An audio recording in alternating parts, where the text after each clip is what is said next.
Hello, everyone, and welcome again to The Truth About Psychiatry. This is the 12th episode. I like to call this episode Karl Kraus and the Truth About Psychotherapy. We'll see in a moment how all of that ties into the truth about psychiatry. Just as a brief review, the videos we've done so far are um, in the series on the truth about psychiatry is 1, Cracked, 2, The Secret of Nim, 3, Anatomy of an Epidemic, 4, Psychiatry Under the Influence, 5, The Myth of Mental Illness, 6, 6, Szasz, Burstow, and Anti-Psychiatry, 7, Psychiatry, Celebrities, and SSRI Stories, 8, Schizophrenia, the Sacred Symbol of Psychiatry, 9, The Myth of Autism, 10, Mocking Psychiatry, and 11, Psychiatric Slavery. So again, this is the 12th video, and it's on Karl Kraus and the truth about psychotherapy.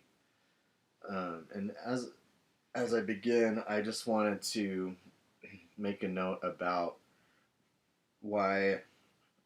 another reason why I'm doing these videos. As I've thought about it, one reason that I'm doing these videos is this is information that I wish I would have had access to 20 years ago. It's information that I wish I would have known about. These are facts, and it's truth I wish that was more readily accessible, instead of the mystification that's out there, instead of the strange ideas that are circulating about mental health and mental illness and psychiatry and all of these things. It was very hard to find. I mean, it's not like Peter Breggin or Robert Whitaker were household items. Apparently, Szasz was quite influential in his time, but until I read Whitaker and others, I had never heard of Thomas Szasz. And maybe some in the older generations remember him, but it's very likely that relatively few people have heard of Thomas Szasz even now, and even fewer have probably heard of Karl Kraus, which is unfortunate. Unfortunately, most people probably know who Sigmund Freud was, or at least they've heard his name. But the fact that people know who Sigmund Freud was and they don't know who Karl Kraus was is a fact that we'll have to unravel, because Kraus is someone that everyone should know about, and Sigmund Freud is someone that people should know about only in order to be wary or to be warned about him. So, also I'd like to share, before I get into Karl Kraus and Thomas Szasz on Karl Kraus and Freud and so forth, I would like to share. I did mention another great critic of psychiatry. I had forgotten his name, and I mentioned him in previous videos, but just by reference without his name, and as an author on Mad in America. But here I have a quote by him in one of his recent articles on Mad in America, a man named Dr. Philip Hickey. And Dr. Philip Hickey is, look him up on Mad in America. He's just got the friendliest face and the kindest eyes, and he just seems like such a good, gentle soul. And his articles, his clarity of thought, his clarity of language, I really appreciate what he has done in speaking and writing the truth about psychiatry.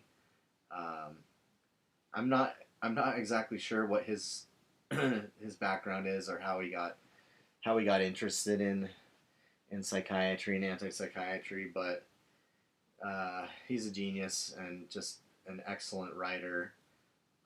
Writes more clearly and succinctly than most anyone on who's writing on these topics.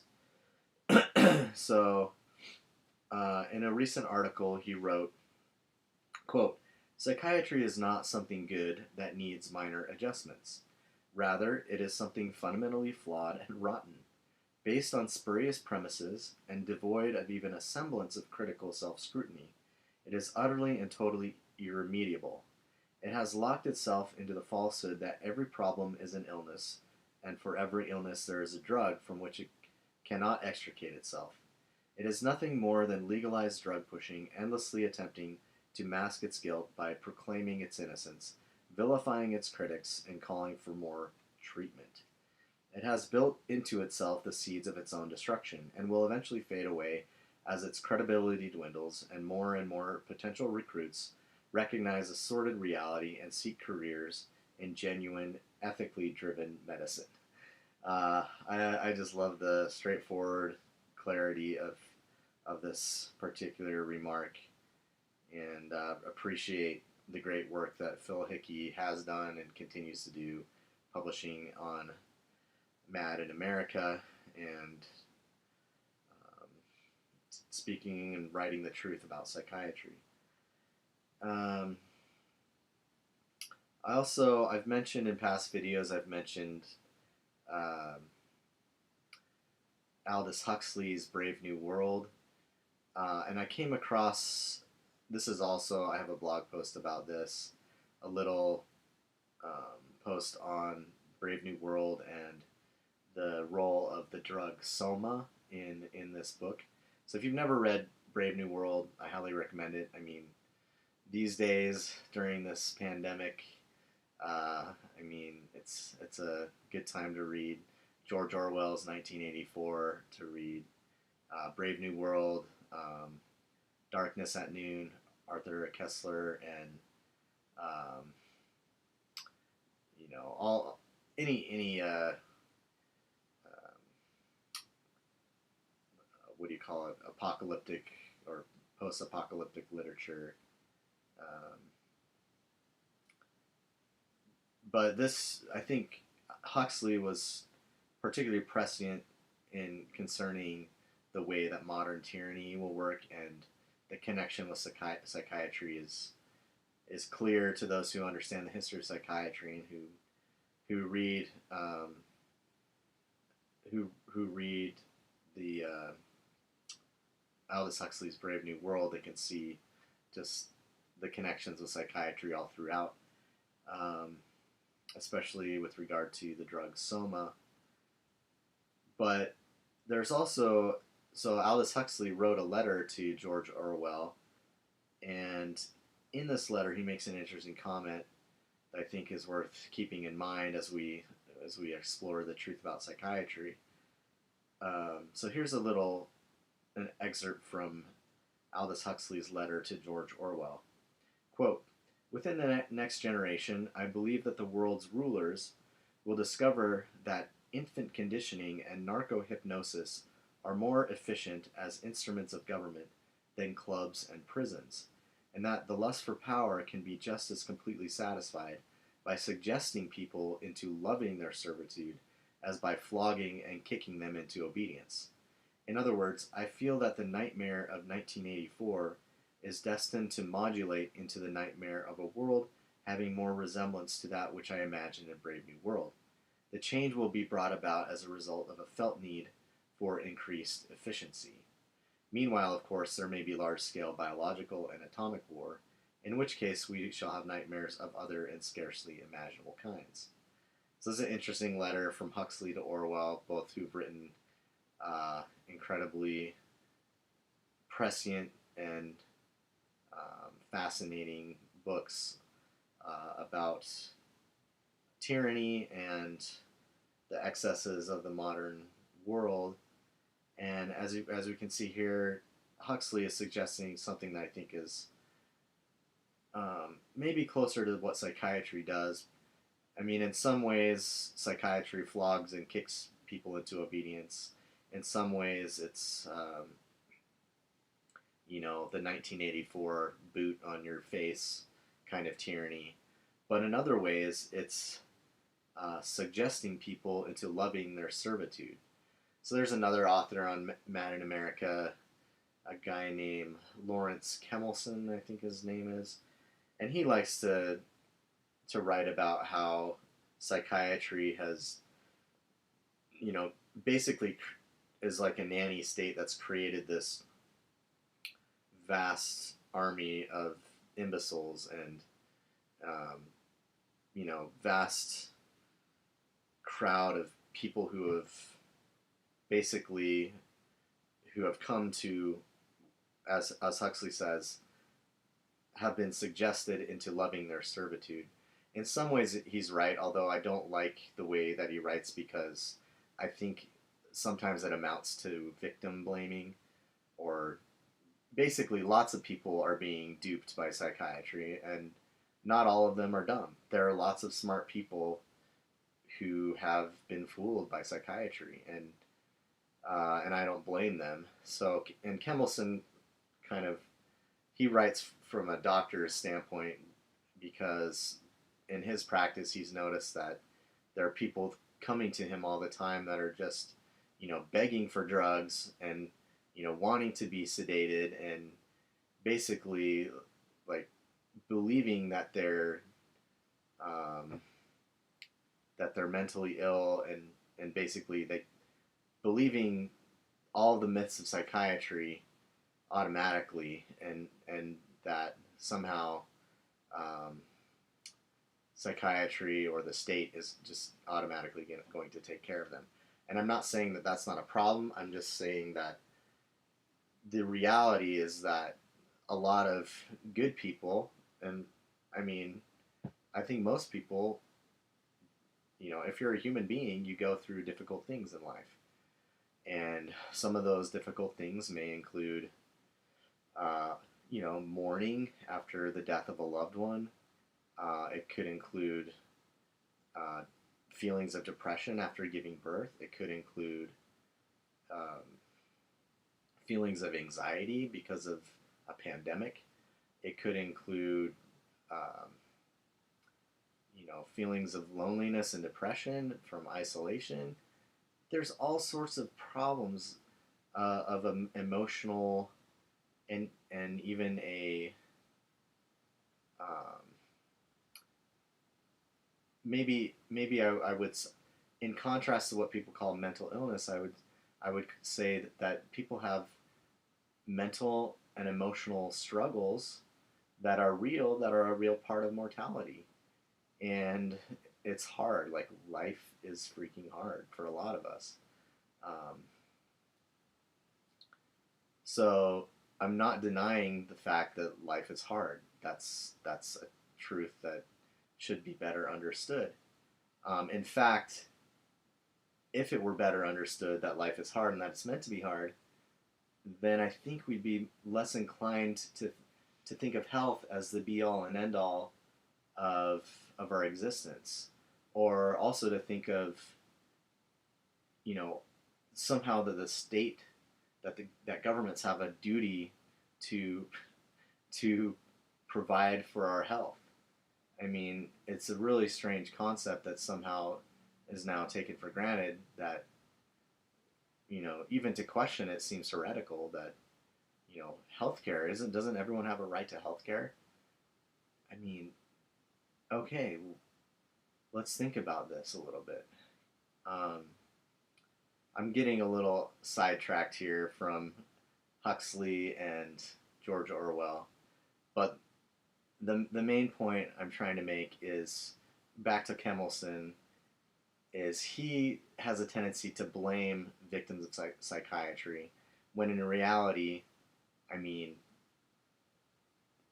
it could happen to the best and the brightest that people could be sucked into the web of psychiatry because no one is exempt from um, having, going through personal, emotional, mental difficulties. or even spiritual or physical difficulties that, and people are in search of remedies.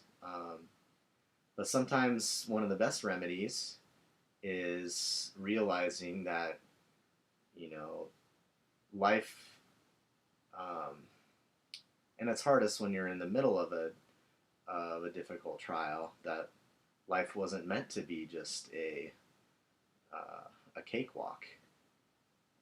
So sometimes I think we get the false impression about, you know, life is supposed to be perpetual bliss, and then everyone runs around, you know, screaming that they've been robbed when they realize it's not. Um, so there's all sorts of things we could discuss in this um, area, but the gist of the matter is what psychiatry does is exactly what Huxley was telling Orwell. It persuades, or it suggests people into loving their servitude. So, you know, in the Orwellian boot on the face, most people are going to resist that. I also shared something on my Facebook page today.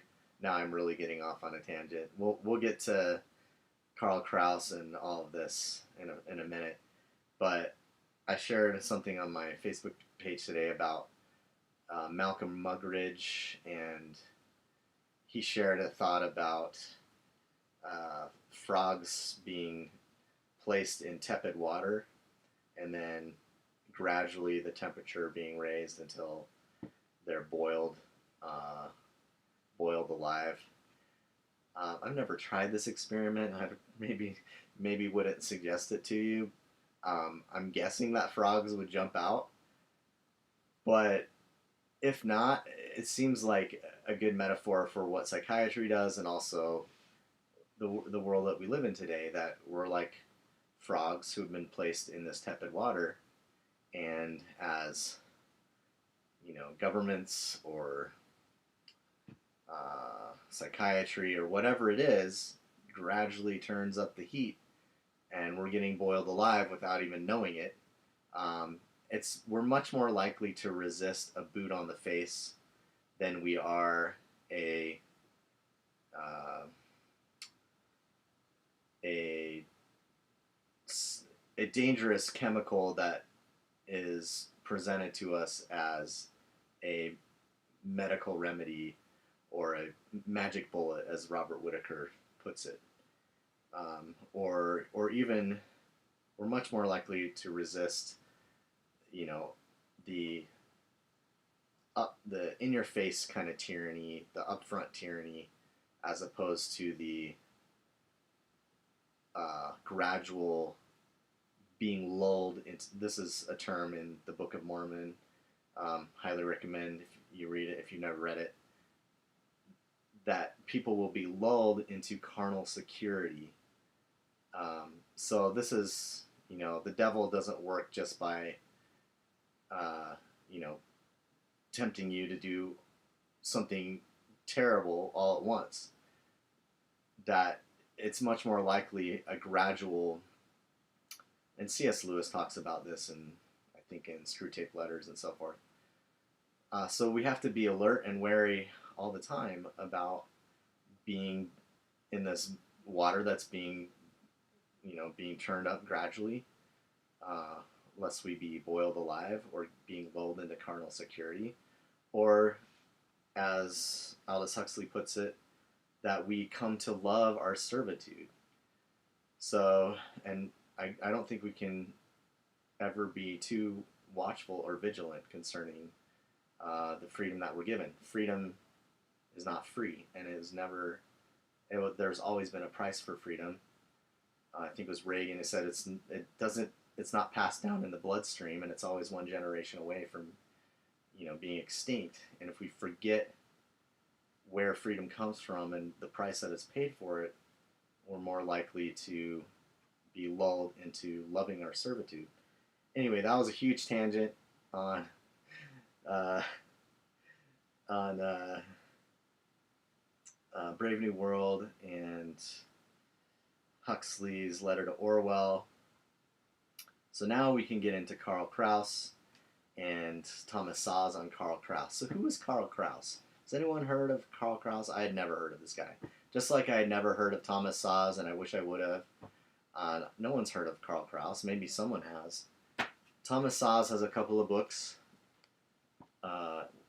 Anti-Freud, Karl Kraus's Criticism of Psychoanalysis and Psychiatry.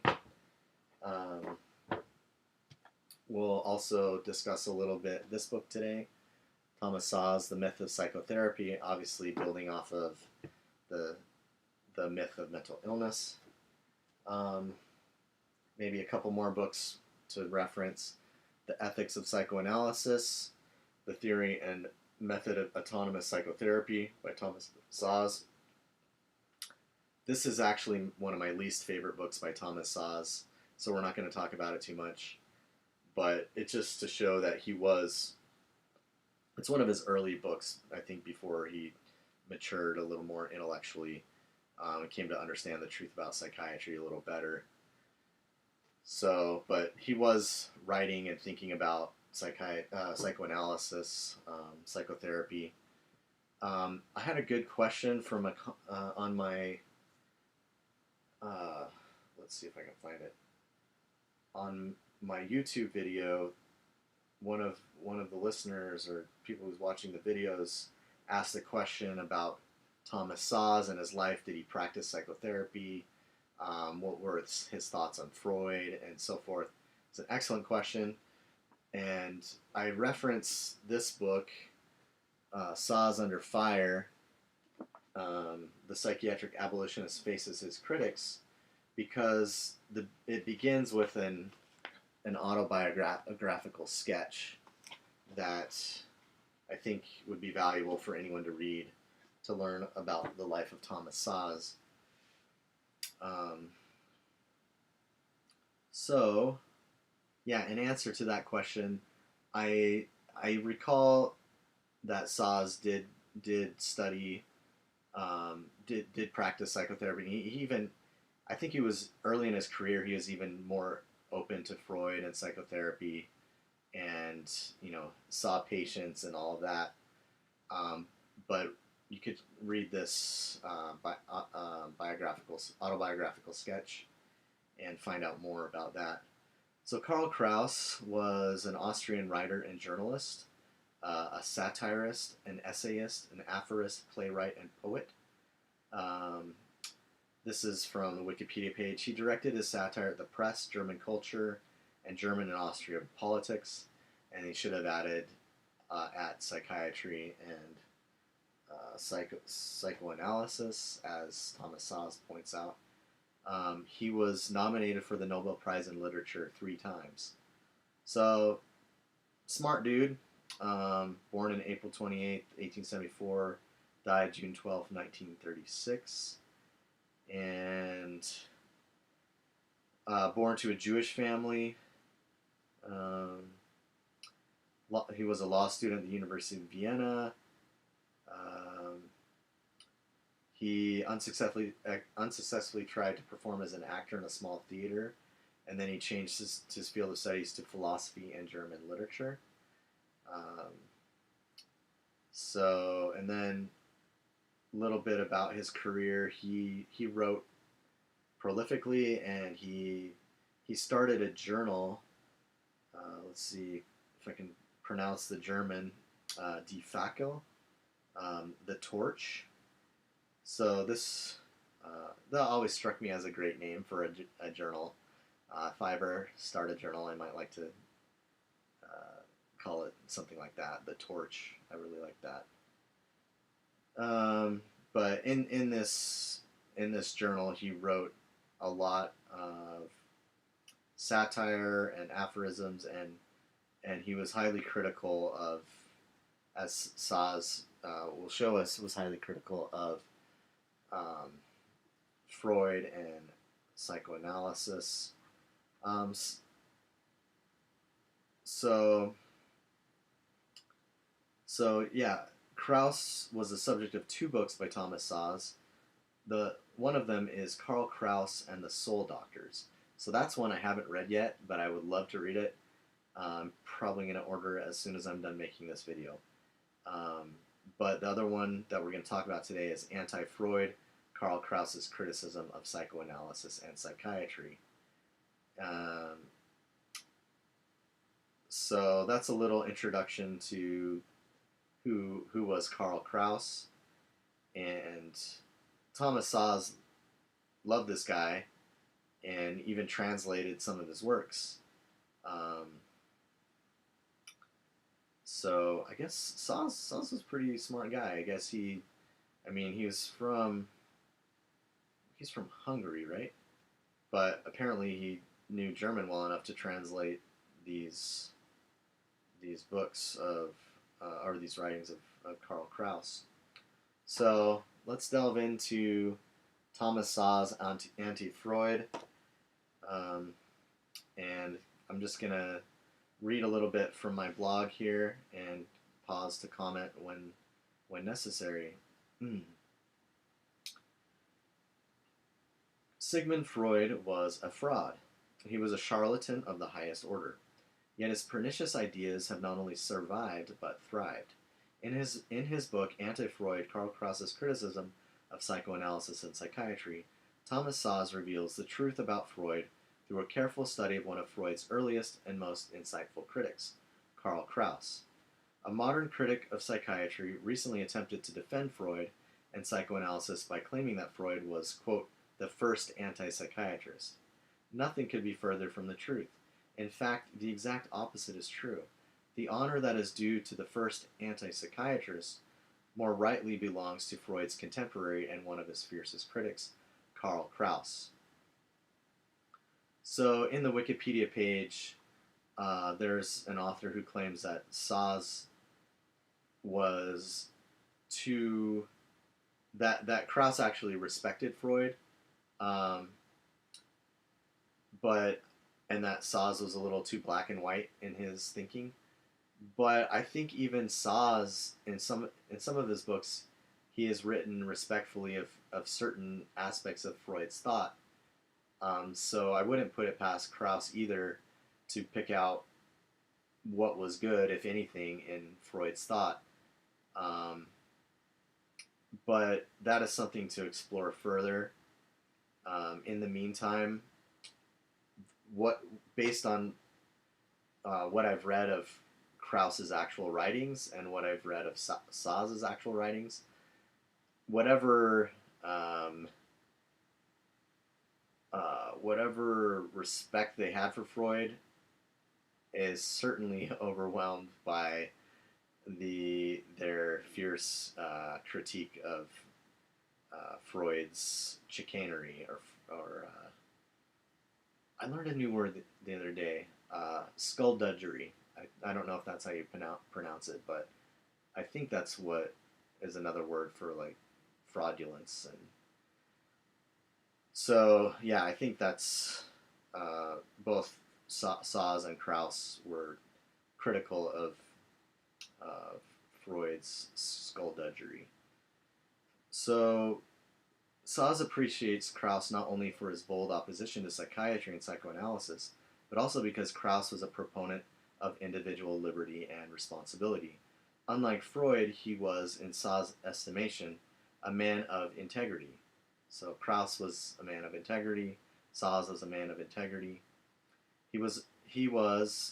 Kraus was a noble rhetorician, that is, a master artist and poet who worked in the medium of language to persuade his audience toward that which is good and away from that which is evil. With characteristic aplomb, Szasz explains why Freud has become so popular and why Kraus has been mostly forgotten. Szasz's description of this phenomenon also applies to Szasz himself. Szasz's reputation has often been tarnished by calumny or neglect. Quote, although Karl Kraus was one of the first, most perceptive, and in his day most famous critics of psychoanalysis and psychiatry, the name of this 20th century Viennese literary intellectual giant had, until recent years, been virtually unknown in the English-speaking world. My book on Kraus, first published in 1976, was intended to remedy the situation and accord this remarkable person his rightful place in the history of misbehavioral science. Huh, I like that. Misbehavioral science instead of behavioral science. Very good. A place whose memory psychoanalysts have been eager to erase. Indeed, Kraus's critique of the then freshly burgeoning mental health professions was so undeniably right that psychiatric and psychoanalytic loyalists have chosen, during the better part of this century, either to ignore his views altogether or to dismiss them with a few cursory remarks. And this, we can see, is exactly what happens today with anti-psychiatry and any critique of psychiatry, that it's either ignored, dismissed, ridiculed, or some attempt is made to connect it to Scientology. All of these ways, and Phil Hickey writes about this a lot, is they're all ways of evading the questions and vilifying the critics of psychiatry. So this was happening even at the foundations of modern psychiatry. Szasz's thorough study of Kraus, as well as his careful translations of his work, is indispensable for understanding Freud's fraudulence and the corresponding myths of mental illness and psychotherapy. Like Kraus, Szasz exposes the truth about psychiatry with precision, accuracy, and good humor. The evidence that he compiles to debunk the myths inherent in course of psychiatry is copious and clear, and Freud is unquestionably one of the major figures at the rotten core of psychiatry. Quote, ironically, Freud, the celebrated freethinker and mental liberator, was one of the most successful modern practitioners of this technique, thought control. Nevertheless, Freud's scholars, in reality Freudian apologists, continue to try and fail to reconcile Freud's publicly proclaimed psychoanalytic principles with his behavior and private utterances, the latter being so inconsistent with the former as to make Freud one of the world's truly great hypocrites. So, I have a few, and I've read some of Freud, and I intend to delve deeper into Freudian thought. But here's a couple of Freud's works: The Future of an Illusion, Civilization and Its Discontents, On Dreams. So, he's obviously written a lot more, but those are a few of Freud's works. Szasz's scathing criticism of Freud extends to Freud's invention, namely psychoanalysis. Contrary to popularly accepted opinion, Freud did not discover a new scientific treatment. He created fake therapy, fake case histories, fables of patients without diseases, fake etiologies, and in short, a pseudoscience. Quote, with the pseudomedical edifice of psychoanalysis thus completed, the quack cure was elevated, by a combination of promotional conceit and popular gullibility, to the status of a full-fledged medical scientific treatment. It's so fascinating how Freud rose to prominence and these quack medicine became so popular, whereas the early critic, Karl Kraus, has been mainly lost in obscurity. Contemporaries and subsequent generations have promoted Freud's views in countless different ways. As Szasz shows, some have even gone so far as to invent fake historiographies and hagiographies of Freud in order to promote psychoanalysis. Nevertheless, Kraus was not alone in his, quote, animosity against the Freudian cult, unquote. Szasz records George Steiner's observation that, quote, Canetti belongs to the small constellation of first-class minds and sensibilities who have in our time rejected Freud and the psychoanalytic construct as a factitious anti-historical mythology. This constellation comprises Kraus, Wittgenstein, and Heidegger, as well as Canetti himself. So, with Kraus, Szasz and Kraus, we're getting deeper into some pretty heady stuff once we start talking about Wittgenstein and Heidegger, Canetti. I was surprised to learn that Szasz even, I think he even mentions Well, in this book, he mentions, let's see, what was, he mentions Eric Voegelin. I think he even mentions Leo Strauss in some of his writings. So, I mean, in addition to be just very well read in literary works and historical and medical works, Szasz was no dummy when it came to philosophy either. Although, as I've said, I do find that he tends a little too far in toward libertarianism for my particular taste. So where was I? Sigmund Freud was a fraud. Kraus is a noble rhetorician.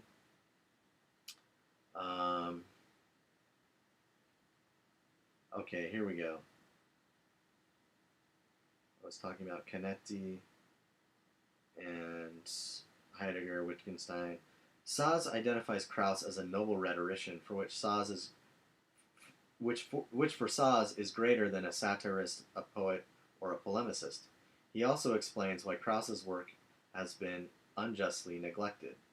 Quote, I believe, and I shall try to support my belief with evidence, that he is so little known today because he was on the wrong side of the great ideological battle of his time.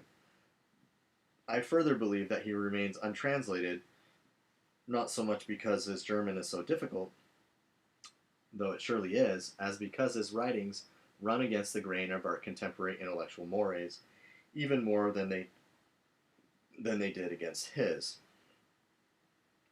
From Szasz' perspectives, and I believe that he is correct, Kraus's work plays an essential role in the history of psychiatry and psychoanalysis.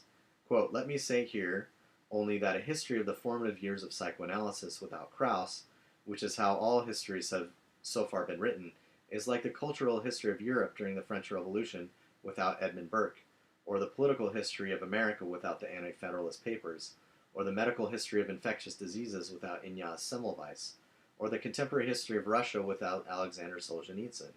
Kraus was prescient, while others hailed the modern arts of mental healing as liberating scientific advances. He already saw them and warned against them as threats to human dignity. So I want to pick up what Kraus has done and what Szasz has done and continue in that what I believe is prescient, that these guys already,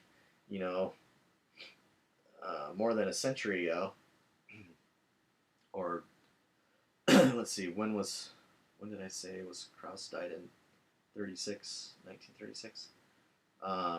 Something like that. These guys already knew that psychiatry posed a threat to human dignity long, long ago. Long before Whitaker or Bregan or any of these guys was writing. Szasz's book, Anti-Freud, Karl Kraus's Criticism of Psychoanalysis and Psychiatry, begins with a chapter on Kraus's life and work. It continues with a presentation of Kraus's critique of psychiatry and psychoanalysis, chapters on the connections between Kraus and Freud, and a chapter on Kraus's place in cultural history and on his position in more recent times. It concludes with a selection of Szasz's own translations of Kraus's original work.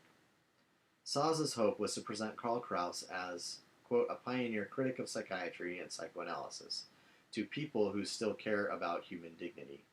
Like Kraus, Szasz was a friend to human dignity. Like most psychiatrists and psychoanalysts who followed him, Freud was an enemy to human dignity. Quote, not everyone so disposed can or wants to take the trouble to defend his fortress against those who lay siege to it, but everyone can, if he wants to, at least distinguish between the friends of human dignity and its enemies. In 1899, at the age of 25 and in his native Austria, Kraus founded a new magazine called Die Fackel, The Torch. One of Kraus's main targets for his satire was the press, and the press retaliated by ignoring his work, which Kraus called Totschweigetaktik, the silent treatment.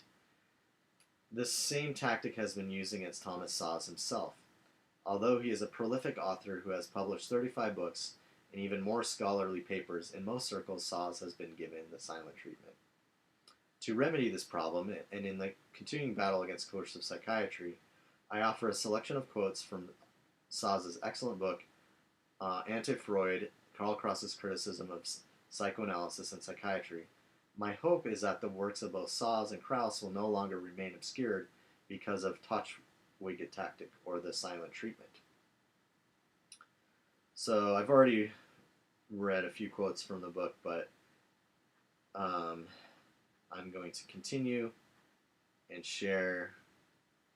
I have this all listed on my blog. I'll post a link to it so you can look it up afterward if you like. And as always, if you have questions or comments, please keep them civil and feel free to share them on in the comments section. So here are some quotes. Quote, Kraus thus anticipated the insights into the relationship between the control of language and of liberty, between the destruction of the human word and of the human soul, between semantics and politics, of the celebrated authors of our age who have sounded the alarm against the utopias of hell being ready for us, in particular those of Yevgeny Zamyatin, Aldous Huxley, and George Orwell. But more immediately relevant to our present concern is Kraus's sensitivity to and warning against not the political, but the psychiatric and psychoanalytic demagogues and destroyers of our words and our world. Kraus tried to push people toward dignity and independence through love and respect for language. Freud tried to pull them toward discipleship and conformity through love of and respect for his own legends. In this clash between these two giants, we see foreshadowed much of the confused and tumultuous history of the past half-century of psychiatry and psychoanalysis. The distinguishing characteristic of all of Kraus's life and work was his passion for integrity. Personal integrity, to be as good as one's word, was for Kraus the highest virtue. And that's quite a tribute. And I think he's right about that. I'm not an expert in Kraus's writing, but it seems, even from what is written about him in his Wikipedia page, that he valued integrity very highly, and I think Szasz was the same way. So those are two very good reasons to, praiseworthy reasons to study both of these authors. Evidently, only Kraus saw what others were unwilling to see, that Freud was not a real physician, and that a psychoanalytic method was not a real treatment. Psychoanalysis, Kraus insisted, is the disease of which it claims to be the cure. Nerve doctors who pathologize genius should have their skulls bashed in with the collective works of the genius. So yeah, Kraus was a pithy and a witty and a satirical writer. Kraus continued to attack both psychiatry and psychoanalysis, mainly by poking fun at them. Increasingly, Kraus saw psychoanalysis as an ideology destructive of individualism and personal responsibility, and the vigor of his condemnation increased apace. In 1932, remarking on the spiritual foundations of modern fanatical movements, he couples in the same sentence the swastika and the despicable business of psychoanalysis. The medical language to which Rank here refers is, of course, not only sterile, but destructive and dehumanizing. This is why I call psychoanalysis base rhetoric, and its inventor and principal franchiser, Freud, a base rhetorician. So I don't know who would think that Kraus was somehow praising Freud when clearly he thought of Freud as a base rhetorician. And Szasz thought of Kraus as a noble rhetorician. The doctrines of psychoanalysis and psychiatry are nothing but metaphorical conquests over earlier doctrines concerning human nature and social control, mainly of Judaism and Christianity. Oh, this is good. Freud's basic aims were to annex morals to medicine, to create a crypto-religious ideology, and to be its leader. Kraus's basic aims were to demonstrate the moral and political consequences of debauching language in the service of special interests, whether political or psychiatric, legal or journalistic, and to purify language and thus help individuals to protect themselves from the obfuscators and the obfuscations of language. Kraus reemphasizes and raises to new heights the Socratic principle that true knowledge lies in fearless questioning and clear speaking, and that such conduct is par excellence a moral enterprise, whereas Freud stands at the very opposite pole. he's not genuine. His is not genuine questioning in the sense of trying to open his interlocutor's eyes and mind, but is only a preliminary step leading to his answering all questions, filling his own well as his interlocutor's mind with his interpretation, and silencing the inquiry. For Kraus and Wittgenstein, the right question suffices to destroy falsehood. For Freud, falsehood generated by a repression must be replaced with truth gained through psychoanalytic insight. What I mean when I say that Freud was a demoralizer and that he insisted that we view a wide variety of human behaviors and finally all human actions not as a consequences of moral decisions, but as a symptoms of medical diseases, that in other words, man is not a free moral agent, but a foolish medical patient. So at the fundamental level, I think this is an important point. And if Kraus and Szasz are right about Freud, that or at least the effect of his writing, if not what he really perceived man to be, not as a free moral agent, but as a foolish medical patient. This is, goes back to, at a basic level, it's important how we understand what a human being is, or who human beings are. Are we foolish medical patients, or are we a bag of chemicals? Are we a conglomeration of molecules and atoms and cells and just matter in motion?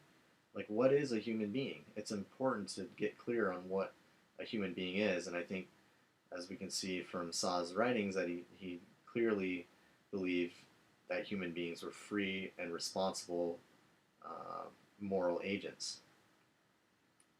I cannot get myself to accept that a whole sentence can ever come from half a man. Okay, so now that was a quote from Karl Kraus, kind of slipped in there in the middle, because Szasz, he translated. So I have some quotes here directly from Karl Kraus. That was one of them. He has these nice little, little aphorisms. Okay, and then back to Szasz. Herein lies Kraus's genius, which in its way surpasses Freud's and Wittgenstein's. He takes the person's product, in this particular case, language, and pronounces judgment on it, supported by the evidence which that very work displays. This approach is diametrically opposed to that of the Freudian pathography, or the modern psychohistory, in which the critic uses information unrelated to the work of art or even manufactured by him in order to defame and discredit its creator. So this reminds me of psychiatry. In psychiatry, there's kind of an obsession with retroactively diagnosing great men. You see articles and stories about psychiatrists trying to diagnose Churchill or Napoleon or other leaders and artists and musicians, poets, authors, and so forth. And I guess it takes me back to what Karl Kraus said about the psychiatrists who do this, is they should have their skulls bashed in. And I don't advocate violence, by the way. I wouldn't. I just think it's funny how Kraus puts it. They should have their skulls bashed in with the collective works of the genius that they're attempting to diagnose. Friedel saw with frightening clarity that psychoanalysis had nothing to do with medicine or healing, but had everything to do with religion and morals and with base rhetoric. Psychoanalysis, and this is quoting Friedel, I'm not sure who he is, but it's in this book, so if you want to read it, pick it up. Psychoanalysis, quoting Friedel, psychoanalysis is in truth a sect with all the signs and symbols of one. Rites and ceremonies, oracles and mantic, settled symbolism and dogmatism, secret doctrine and popular addition, proselytes and renegades, priests who are subjected to tests, and daughter sects which damn each other in turn. Just as the whale, though a mammal, poses as a fish, so psychoanalysis, actually a religion, poses as a science. This religion is pagan in character and embraces nature worship, demonology, Chthonian belief in the depths, Dionysian sex idolization. This connection of religion with therapy, hygiene, and the interpretation of dreams existed in the ancient world also, as for example in the healing sleep for the sick in the temples of Asclepius. And we have here a seer and a singer working for the powers of darkness in most enticing tones, and Orpheus from the underworld. It is a new worldwide revolt against the gospel. That's quite a powerful critique of psychoanalysis, and I think Friedel, this is Szasz quoting Friedel, the frightening clarity that psychoanalysis has nothing to do with medicine or healing, but everything to do with religion and morals and with base rhetoric. So this is where I think it becomes more and more clear what I've talked about in earlier videos regarding psychiatry as imitative or as a counterfeit of true religion or as a counterfeit of real science or real medicine. Hence we call it a pseudoscience or a pseudo-religion. Okay, here's Eric Voegelin. Quote, "It is in Eric Voegelin, then, that we next encounter a modern thinker who carries on the moral dialogue against psychoanalysis initiated by Kraus. Voegelin classifies psychoanalysis with Marxism, communism, and National Socialism as a form of Gnosticism, a term he uses in juxtaposition to philosophy. Philosophy is a love of knowledge or truth. Its aim is personal salvation. Gnosticism is a claim to have knowledge or truth. Its aim is not personal salvation, but domination over others. While true philosophy values nothing higher than questioning." Is that true? True philosophy values nothing higher than questioning? Gnosticism, having arrived at truth, prohibits questioning. Voegelin illustrates this by quoting Marx as having written, quote, "Give up your abstraction, and you will give up your questioning along with it. Do not think, do not question me." Wow, Marx, way to go, buddy. Here's another. "Philosophy," writes Voegelin, springs from the love of being. It is man's loving endeavor to perceive the order of being and to attune himself to it. Gnosis desires dominion over being. In order to seize control of being, the Gnostic constructs his system. By Gnostic movements, we mean such movements as progressivism, positivism, Marxism, psychoanalysis, communism, fascism, and National Socialism.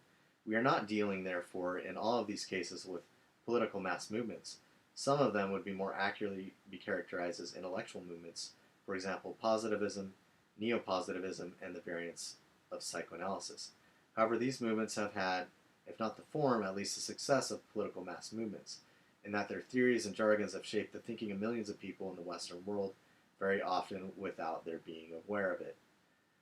So, Voegelin's a very deep thinker, and it's just great that that Szasz has written not just about Kraus, but about someone else, Voegelin, who was also critical of psychotherapy or psychoanalysis. Kraus fully recognized Freud's genius just as he recognized Hitler's, but he regarded it as a genius for evil rather than for good. So this is back to Szasz commenting on Kraus.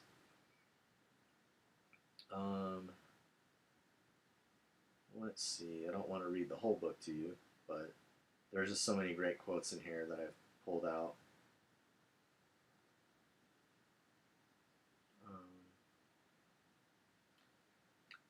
Let's see. Ours, after all, is the age of the mass man and of liberalism. Its hero is the lover of mankind, who supports the freedom and dignity of all nations, religions, and professions, and opposes only the freedom and dignity of individuals, and who, by conducting himself accordingly, is hated by everyone who actually knows him and is loved by mankind. Karl Kraus lived almost as if he had consciously tried to fashion his life into the exact opposite mold, and he very nearly succeeded in making everyone who really knew him love him, and in making all groups and their loyal defenders hate him. Herein, perhaps, lies his ultimate and most enduring significance. Before Freud, okay, here's a couple of quotes directly from Karl Kraus. Before Freud, doctors cautioned that the cure may be worse than the disease. Now they ought to caution that there is a cure which is a disease, namely psychoanalysis. Psychoanalysis is the occupation of lewd and lascivious rationalists who attribute everything in the world except what they themselves do to repress sexuality. So, Kraus is just, I think, spot on about that. God made man out of dust. The analyst reduces him to it. Psychoanalysis is a passion, not a science. It lacks the steady hand of the investigator. Indeed, it is precisely this lack which characterizes the psychoanalyst. He loves and hates his subject, envies his freedom and power, and busies himself with reducing his patient's strengths to the level of his own weaknesses. He claims that the artist sublimates a defect because he feels defective. Psychoanalysis is, in fact, an act of revenge through which the analyst's inferiority is transformed into superiority. The patient tends naturally to subordinate himself to the physician.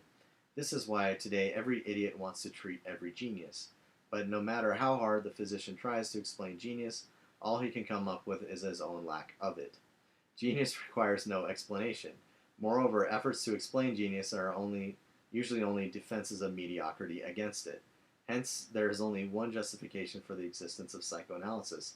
It is useful for unmasking psychoanalysis. That's just a great quote.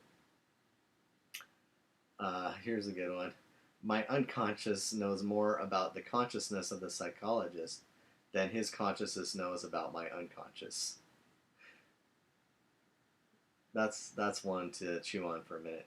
Psychologists, unmaskers of the insignificant, swindlers of the significant. Let's see. There's a lot more here from Karl Kraus, basically ripping on psychoanalysis and psychiatry.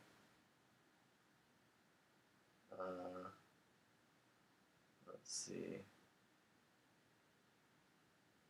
Despite its deceptive terminology, psychoanalysis is not a science but a religion, the faith of a generation incapable of any other. Ouch. Psychoanalysis, we are warned, has become a menace. Nonsense. It was a menace from the day it was born. That's a great quote. You know, all the way back in the early 1900s, Kraus recognized that psychoanalysis, psychiatry, that it was a menace from the get-go.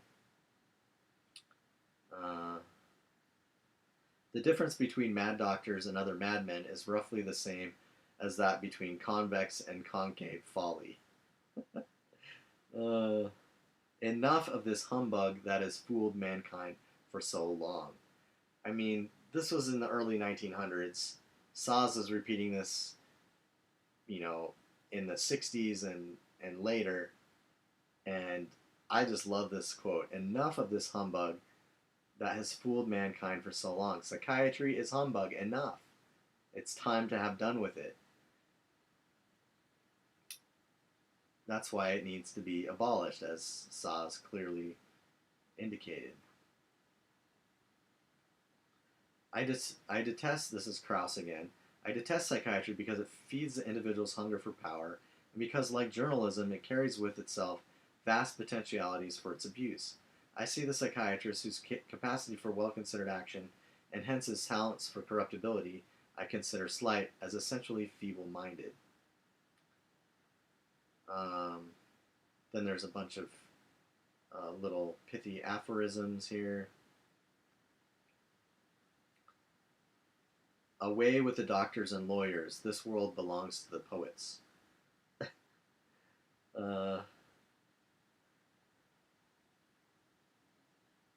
Doctors have no imagination in describing diseases. Perhaps that's why their accounts of real illnesses fit imaginary illnesses so well.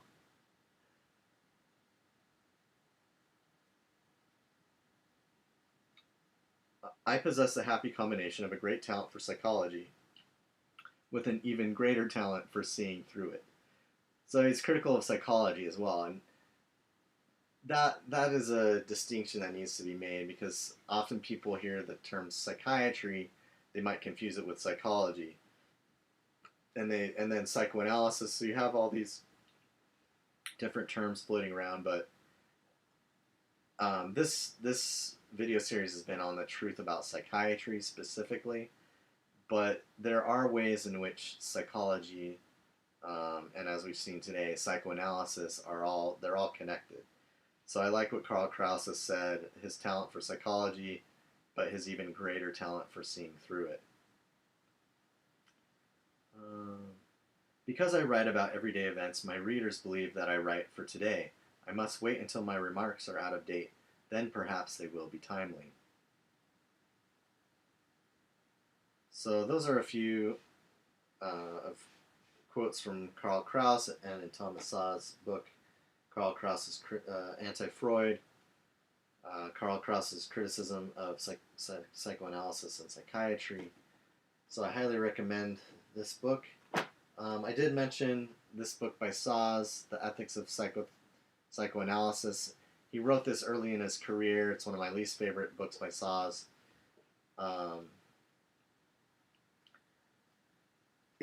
Yeah, I wrote in the margin, this book bugs me compared to your other books, Szasz. So it was still early on in his career, and I think he was still figuring some things out. But I just wanted to show you it because he was thinking about the ethics of psychoanalysis. Maybe just briefly we'll touch on this book, The Myth of Psychotherapy. It's similar to this Anti-Freud book because Szasz is, and I think this is one of Szasz's best books. Let's see. In The Myth of Psychotherapy, Szasz provides persuasive evidence for the thesis that psychotherapy, as it was originally conceived, consists of metaphorized medical treatment. His survey of the origins of modern psychiatry is masterful. He reveals the mendacity of Mesmer, the hoaxes of Heinroth, the errors of Urban Wagner-Joreg, and the fraudulence of Freud and Jung. In essence, the term psychotherapy is a misnomer because it confounds metaphors and myths with medical treatment. Quote, there is, properly speaking, no such thing as psychotherapy. Like mental illness, psychotherapy is a metaphor and a myth. Hypnosis, suggestion, psychoanalysis, whatever the so-called psychotherapy might be labeled, are names we give to people speaking and listening to each other in certain ways. By calling some types of humans encounters psychotherapy, we only impede our capacity to understand them. So here we have Szasz criticizing psychotherapy in a way that's similar to his critique of mental illness. My aim in this enterprise has been to unmask the medical and therapeutic pretensions of psychiatry and psychotherapy. I have done so not because I think that medicine and treatment are bad things, but rather because, in the so-called mental health field, I know that the psychiatric and psychotherapeutic mythology is now used to disguise deception and conceal coercion by psychiatrists, patients, politicians, jurists, journalists, and people in general. And then I write, the main culprit in Szasz's study is Sigmund Freud. Nevertheless, Freud had many admirers and collaborators who helped to disseminate his psychoanalytic absurdities. Szasz situates Freud and his henchmen in their historical context, but he also situates their historical context in the broader context of the Western tradition of philosophy and religion. In a stinging rebuke to modern psychotherapy, Szasz observes that, quote, one of the supreme ironies is that it is not merely a religion that pretends to be a science, but that it is actually a fake religion that seeks to destroy true religion. And that's a pretty severe rebuke to psychiatry and psychotherapy, that it's a fake religion. But he was only warming up. Quote, in his repeated attacks on the scribes and the Pharisees, Szasz writes, Jesus' role as reformer could not be clearer. Beware of the scribes, he warns, who like to go about in long robes and to have salutations in the marketplaces, and the best seats in the synagogues and the places of honor at feasts, who devour widows' houses and for a pretense make long prayers. Similarly, he might now warn people to beware of psychiatrists who like to go about in the white coat of doctors and to receive government grants and the best seats in the theater. Naturally, the Jewish priesthood did not relish being denounced in such terms by Jesus, any more than contemporary pillars of society relish such criticism. So I think Szasz is spot on, although his unfortunate dislike for religion and his atheism, I think, is counts against him when he's trying to write about Christ or Catholicism or religion in general.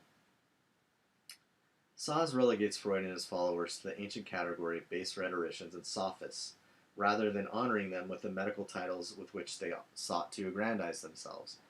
He demonstrates that one of Freud's primary motivations was to inflict vengeance on Christianity for its traditional anti-Semitism. Szasz is unrelenting in his criticism of Freud, and his mastery of the primary sources is evident. He doesn't let Jung off the hook either, even though he admits that this latter charlatan was more honest in his appraisal of psychiatry. Whereas Freud attempted to legitimize his fantastical theories in the name of science, Jung recognized that psychoanalysis and psychotherapy could more properly be categorized as a kind of religion. The implications of this ersatz religion are, as Szasz notes, of truly Orwellian proportions. After a thorough excoriation of the founding fathers of psychiatry, Szasz provides a more accurate definition of psychotherapists and their trade. Quote, "What then are psychotherapists, and what do they sell or impose on their clients? Insofar as they use force, psychotherapists are judges and jailers, inquisitors and torturers. Insofar as they eschew it, they are secular priests and pseudo-medical rhetoricians. Their services consist of coercions and constraints imposed on individuals on behalf of other persons or social groups, or they consist of contracts and conversations entered into by individuals on their own behalf." I think the second part of the sentence, the contracts and conversations, is one that Szasz actually participated in and to a certain extent supported, because he believed in a so-called consensual psychiatry, which I is another area in which I disagree with Szasz, because I think that Kraus is more correct to say that psychiatry was rotten from the get-go, including psychoanalysis and everything that goes along with it. Now, this is not to say that people can't benefit from counseling, or they can't benefit from talking to friends or talking to a trusted, social, well, I don't, talking to people in general can be helpful, and counseling with leaders, ecclesiastical leaders, or even someone who's trained in so-called therapy, it's not necessarily a bad thing. Like, I think a lot of people find it helpful, and I wouldn't oppose that at all. I would just agree with Szasz and with Kraus that psychoanalysis, if we go back and study the roots of it and understand how it came about and the founders of it, would be just like if we understand the myth of mental illness, the myth of autism, if we understand the history behind it, we'd be much less likely to, blindly adhere to these false religions. Finally, Szasz calls psychotherapy by its proper name by creating a neologism. Since the real activity of psychotherapy is not medical in nature, Szasz invents the word iatrologic, healing words, to describe the rhetorical and artistic nature of what is commonly understood as a medical practice. Szasz's The Myth of Psychotherapy is a classic in the critical history of psychiatry that rivals his groundbreaking book, The Myth of Mental Illness. I could not recommend it more highly. So, I mean, if Szasz calls psychotherapy iatrologic or healing words, I would just say, whatever. I mean, people are always looking for healing. They're always looking to feel better, and since we all have problems, we all go through difficulties. I'm not in any way opposed to people finding healing words. My suggestion is that the best place to find healing words is in the scriptures, in the Bible, Old Testament, New Testament, in modern scripture, Book of Mormon, Doctrine and Covenants, Pearl of Great Price. in the words of Christ and in Christ himself, because he is the master healer. He is the great physician.